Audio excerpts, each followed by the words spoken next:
Alrighty, well, now we come to the movie in the franchise that has been deemed by many fans to be the worst. Do I agree? Well, let's start with the plot, because what better place is there to start than with the plot? Now this, as if you couldn't judge by the title, is the origin story of the popular character Wolverine.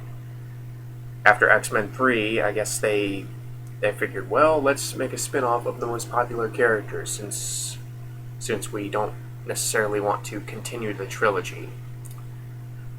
So this spin-off is directed by Gavin Hood, and it's written by David Benioff and Skip Woods, and I'll get to those guys in a second.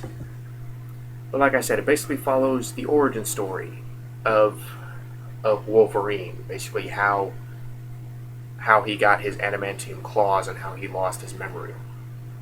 Now, you might be thinking, well, didn't we already get some insight into that in X-Men 2? Yes, but this movie is under the delusion that they can somehow do it better. I don't know where they got that idea, but let's roll with it. So in before the Civil War, there are these two young mutants named James Logan and Victor Creed. Now they learn that they are brothers, and they each have the ability to heal, and they each come equipped with claws. Victor's claws come out of his are basically his fingernails, and Logan's claws are made of bone that come out of his knuckles. So they basically run away together, and they join in the great wars of U.S. history. They get caught up in the Civil War. They get caught up in World War I, World War II, and Vietnam, before eventually coming under the employ of Major William Stryker, who promises them a chance to really serve their country with a team of other mutants that include the likes of Bradley, who can control electricity, Agent Zero, who has expert marksmanship, Wade Wilson, who fans may know as Deadpool, John Wraith, who has the ability to teleport, and Fred Dukes, who has super strength and super endurance. Am I forgetting anyone? No, I don't think so. However, the tactics soon disagree with the tactics. The tactics of this new team soon prove too brutal for Logan, so he bows out. Well, later, after settling down, his past comes back to haunt him, as it were, and he's basically he chooses to undergo this process of the Weapon X program, which basically, as we've already established, binds this unbreakable metal onto his bones, giving him the metal claws in lieu of his bone claws. Now, the reason for doing this is because he wants revenge on Victor, who has, like I said, come back and let's just say he did something very mean to his little brother. However, there might be something more to Stryker than meets the eye. I don't really think I need to tell you that Stryker's a bad guy, especially if you've seen X-Men 2. But honestly, the performances are still pretty good. I mean, Gavin Hood has disappointed me with Ender's Game recently, but honestly, he gets pretty decent performances out of a lot of these actors, because Hugh Jackman still gives it his all as Wolverine. He still puts his heart and soul into this, and you got to admire the passion on this guy. He he approaches every time he plays Wolverine like it's his last time playing Wolverine. You just have to admire the dedication that this guy has, and how he is continuous, and how he continually gets into shape for the character of Wolverine.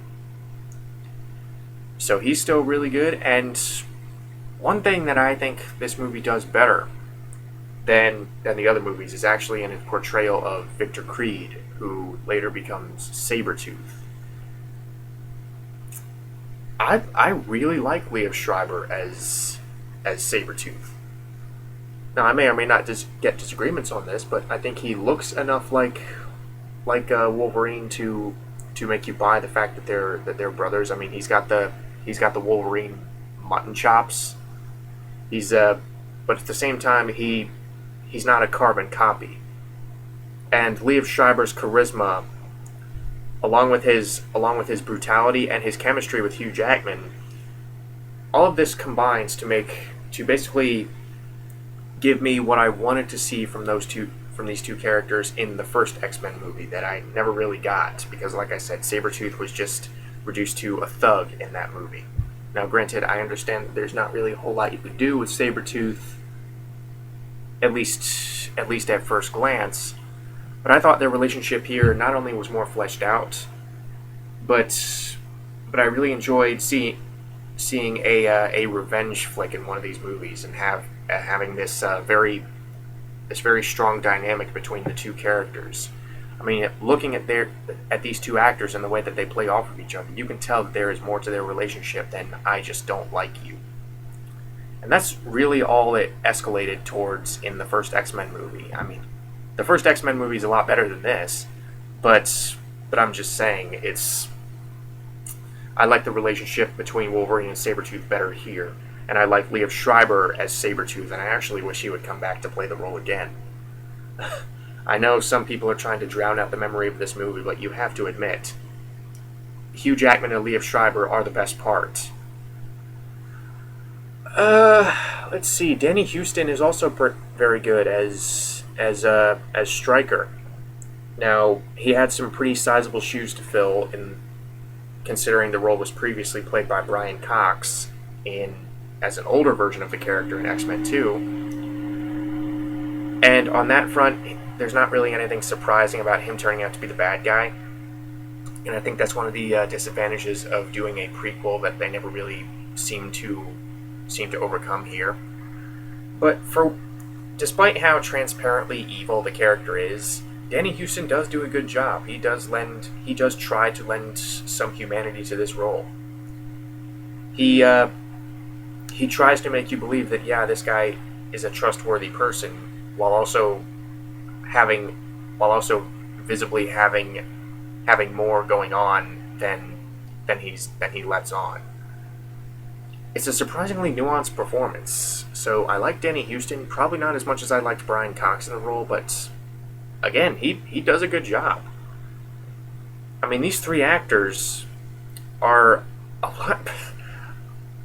lot better than a lot of people give this movie credit for. Now, that doesn't save them from the script, but again, I will get to that.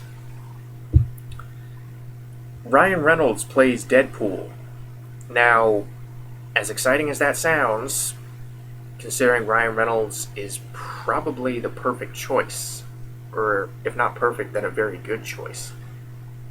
As exciting as it sounds for him to play Deadpool, I'm sorry to say that he's in the movie for 5 minutes as the character, as Deadpool. He's not even in the costume. He's just in this vest-looking thing, and he's basically in this muscle shirt, and he wields the katana blades, and he kills a room full of people, and he cracks off some jokes, and he's great when he's there. But again, he's only in the movie for about 5 minutes, and then he's gone until the very end of the movie, when they do probably the ultimate disservice to the character, a complete missing of the idea of Deadpool. And I think throwing Deadpool into a Wolverine movie is a pretty big mistake, because Deadpool and Wolverine are just so different. And if you're doing a Wolverine origin story and you're going for this very dark and intense movie, I think throwing Deadpool in there is a mistake, because Deadpool has always been his character is a joke in and of itself. I mean, Deadpool is a guy who breaks the fourth wall constantly. He relies on very sophomoric humor.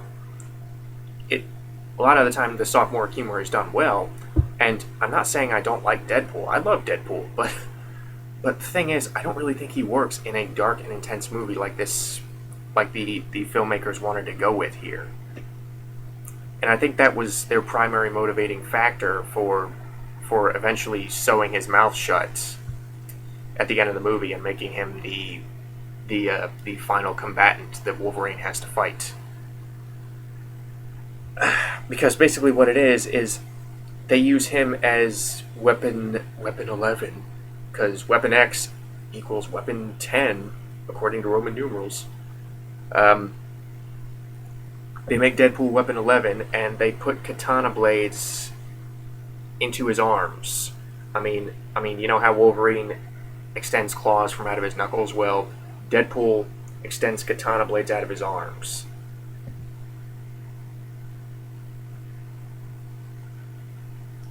You wouldn't be able to bend the arms because you got these big hulking katana blades in there.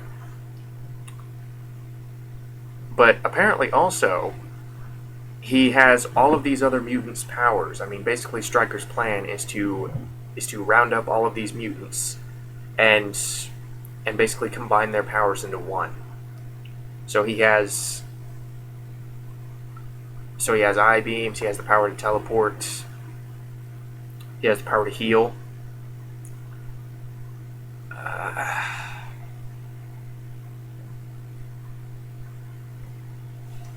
Okay. This, I can forgive maybe tweaking the Deadpool character a little bit for a movie, but taking away his mouth, the trademark of Deadpool, one of the biggest character traits about Deadpool is his mouth, and you've completely taken that away. What do you have left if Deadpool does not talk? Deadpool does not crack off any one-liners. Again, Ryan Reynolds is good as Deadpool in the beginning, but at the end, Deadpool does not say a word. So I can understand a lot of fans of the character being really pissed off that they essentially got cheated, and they essentially ruined the character of Deadpool. Which they did, yeah, I will admit that. And I think it was, again, pretty misguided to make Deadpool the final boss, as it were. The supporting cast I even like, although there are too many characters. Because Will.i.am is probably the weakest member of the cast. I don't know where they got the idea to throw in a member of the Black Eyed Peas into an X-Men movie, but he plays John Wraith, the teleporting mutant.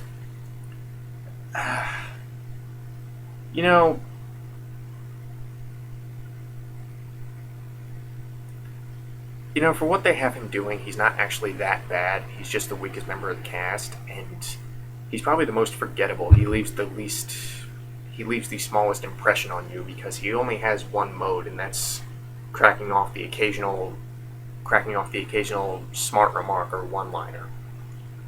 He doesn't really have any dramatic material to work with, but the material that he is given, he doesn't really elevate it all that much. He does fine, but the script didn't really call for him to do anything of substance, so of course he's going to do fine. I actually like Taylor Kitsch's Gambit. Like I said, I like a lot of these casting choices, like Liev Schreiber as Sabretooth, Ryan Reynolds as Deadpool, and Taylor Kitsch as Gambit. But the thing is, they don't give him anything to do. Taylor Kitsch shows up in probably the last half hour, and he's on screen for about a total of 10 minutes before the movie's over. He's just a plot device to get Wolverine to where he needs to go for the final battle. Same with Kevin Durand as the Blob. Again, I think it was a mistake to throw Blob in there. Cyclops is in here for some reason, and so is Emma Frost. Although they don't call her Emma Frost, they just call her Emma, and she doesn't really have any psychic abilities to speak of. She just has diamond hard skin. Again, none of these actors do a bad job or anything. Oh, and Kayla Silverfox is played by Lynn Collins, and she basically serves as Logan's love interest. Again, none of these actors do fine. I liked Lynn Collins' performance. I liked Kevin Durant's performance, even though he both looks and sounds like the fat bastard from Austin Powers.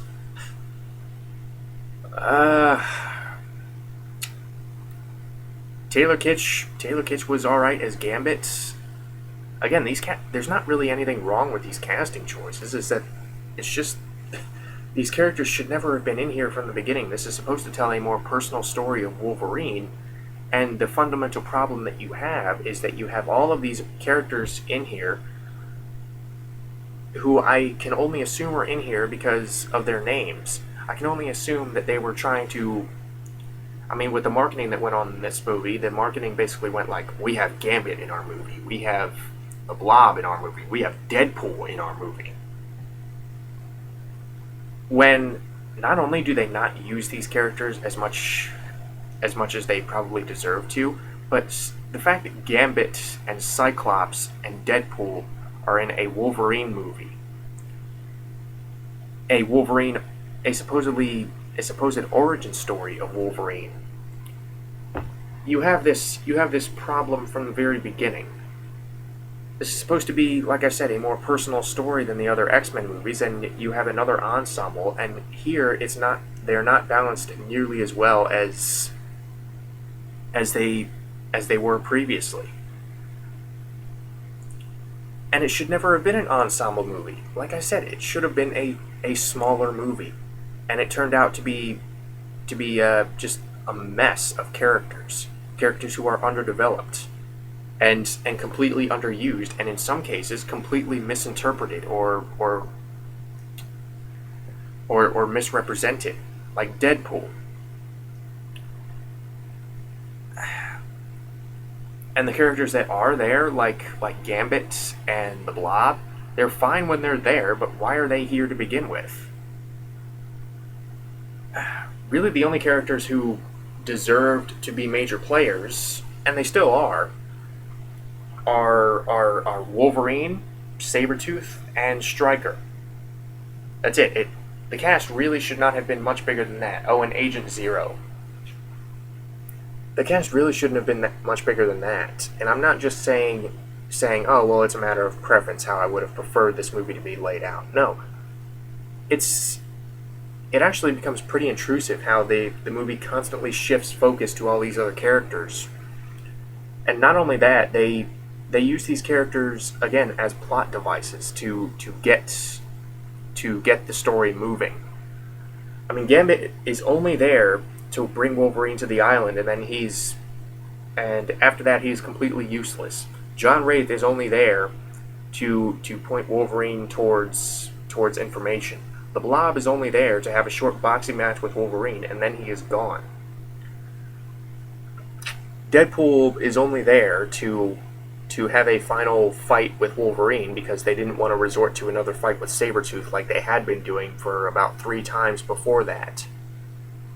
So yeah, you have these characters who, in theory, could work fine on their own, but when you throw them all in here like this, in what is supposed to be a Wolverine movie, you get the problem of taking potentially valuable screen time and development away from Wolverine and his conflict, and also you have the problem of pissing off a lot of fans of these other characters because they are criminally underused and underdeveloped.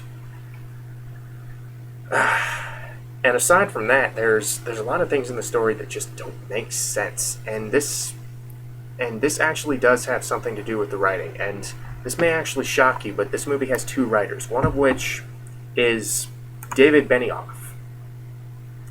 Now, David Benioff has written stuff like Troy, and I like Troy, but more recently, he is one of the two showrunners, along with D.B. Weiss, who they're he serves as a showrunner on Game of Thrones. One of the minds behind Game of Thrones wrote this movie.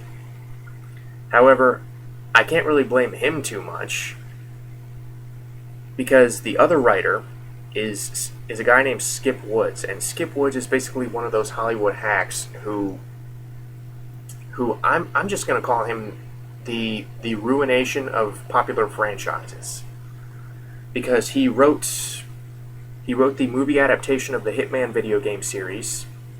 He wrote this. He wrote the movie adaptation of the A-Team. He wrote A Good Day to Die Hard. And most recently, he wrote Sabotage.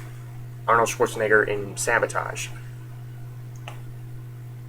This is the schmuck who you chose to write the origin story for Wolverine. One of the most interesting characters in the X-Men universe. You chose Skip Woods. He doesn't even sound like a writer. It sounds like Alan Smithy. Skip Woods. Good God.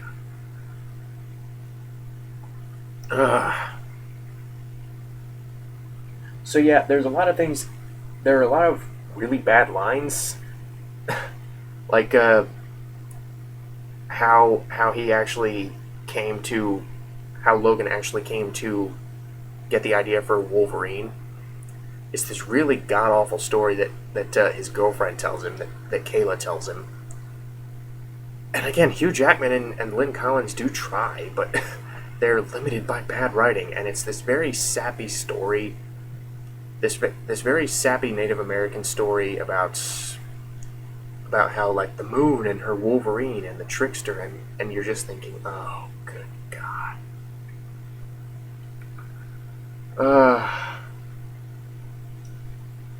And she's like, Kwekwatsu means the Wolverine.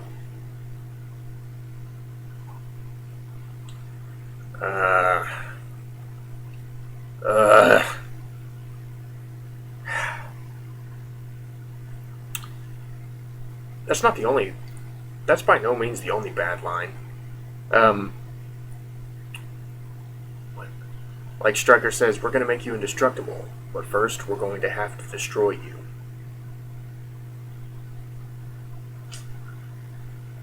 And then later Wolverine comes up to Gambit and he's like, are you Remy LeBeau?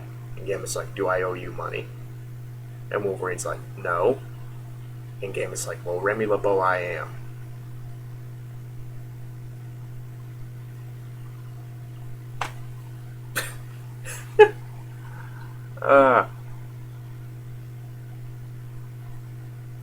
And you can't tell me it wasn't Skip Woods who decided to take Deadpool's mouth away. I would not put it past him. This untalented hack.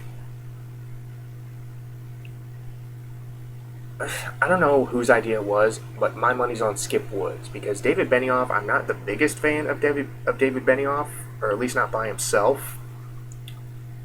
But you know what? I can't imagine. I cannot imagine he would write something this bad on his own. I'm placing the majority of the blame at Skip Woods' feet, considering his track record. And aside from that, like I said before, there are some plot elements that just really don't make a whole lot of sense. First off, why is the Weapon X procedure and the subsequent escape from the facility so different with how we saw it in X-Men 2? And X-Men 2 made it seem much more dramatic. I'm pretty sure X-Men 2 looked like it was at a different location, at least in terms of the surrounding geography. And in X-Men 2, when he exited the Weapon X facility, he opened the door. Here he carves an X into the wall and exits out there.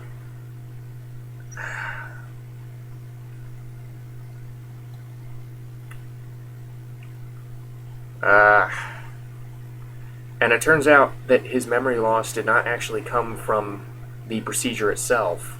No. His memory loss came when Stryker unveils this revolver with some adamantium bullets in it.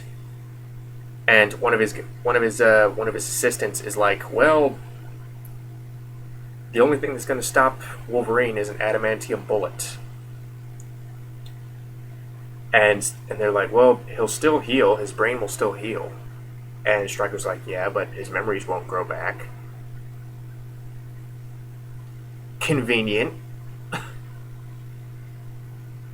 I mean, if we're going by that type of logic, you might as well have said, well, his brain may heal, but he won't remember how to control his bowel movements.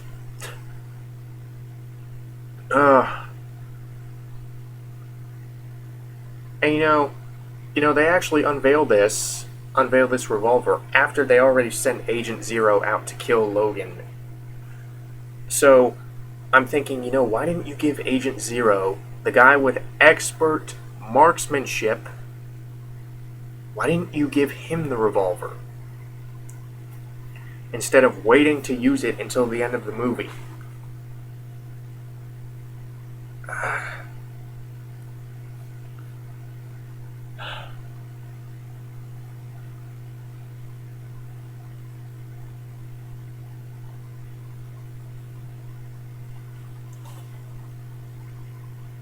And the effects are god-awful at points. I mean, there are a lot of times when they're satisfactory, but some of the effects have actually been downgraded from previous movies, which I don't get. You would think, if anything, the effects would get better. You would think, if anything, if there was anything to enjoy in this movie, it would be the effects, because this is 9 years after the first X-Men movie, so you would think that the effects would be amazing at this point. But no. I don't know how much money this thing was made for, but the claws are the most fake-looking CG metal claws of the entire series. You never buy that they are there. They look like cartoons. The way these claws go, and how there is absolutely no attempt to make them actually look like they're coming out of his skin. I mean, it's like they digitally materialize instead of actually coming out of his skin. And I don't know if this was intentional. Maybe it was, but whenever he or anyone else stabs someone, there is absolutely no blood. I mean, maybe that was their way of getting this down to a PG-13, but I've seen PG movies with more blood than this. Probably the worst effect is the part where Wolverine is fighting Gambit for no reason. And Gambit starts climbing this fire escape when he's getting his butt kicked. And Wolverine's solution is to slice up the fire escape until eventually Gambit falls off. But when he's slicing this thing, it is the most fake looking. It was jarring how bad this was, how bad this effect was, how fake it looked as he was slicing this fire escape. I mean, how it's shattering into a million CG pieces. So yeah, there are effects like that are just jarring at how poorly rendered they are. And in my opinion, the claws should not even be rendered. I mean, the claws have been done practically in the past, so what happened?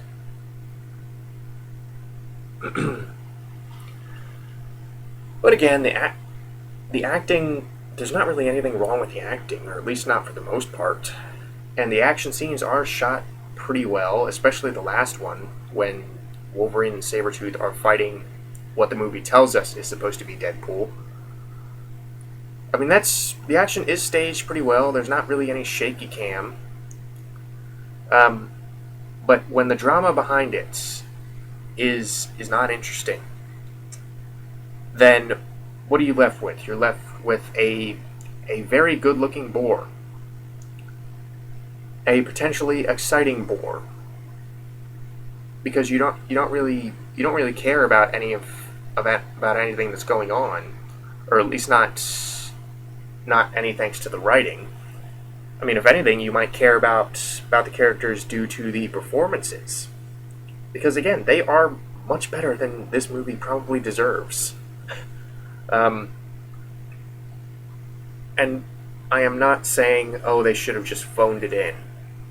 No, I'm happy that the actors did not phone this in. These actors genuinely believed that this movie was going to work. And if anything, you could get through this movie on the performances and the action scenes alone, if nothing else. If not the script, if not the effects, if not the story, that not only doesn't really make a whole lot of sense, but also doesn't really keep in line too much with the other movies, despite how hard it tries. By the way, Cyclops has optic blasts, not heat vision. There's a difference. And I'm pretty sure Charles Xavier was not supposed to look like an alien when they digitally de-aged him. I don't know. I'm done complaining. I'm done complaining about the effects. Because honestly, yeah, there are some that look all right, like Victor Creed's claws. They look fine. I mean, even the bone claws don't look too bad, at least not when they're already out. So, yeah, it's hard. It's really hard for me to form any kind of definitive opinion on this, because there are some parts of it that I really like the acting, like the action scenes, like the dynamic between Wolverine and Sabretooth, how it goes much deeper than any of the movies have done before it. But it's just the overall script and the many bad lines and the story that is rife with plot holes and misrepresentations of characters due to plot convenience. I can definitely see why a lot of people hate it. I personally don't have the seething, burning hatred that a lot of other people do. But I'm probably not going to step up and adamantly defend this movie anytime soon.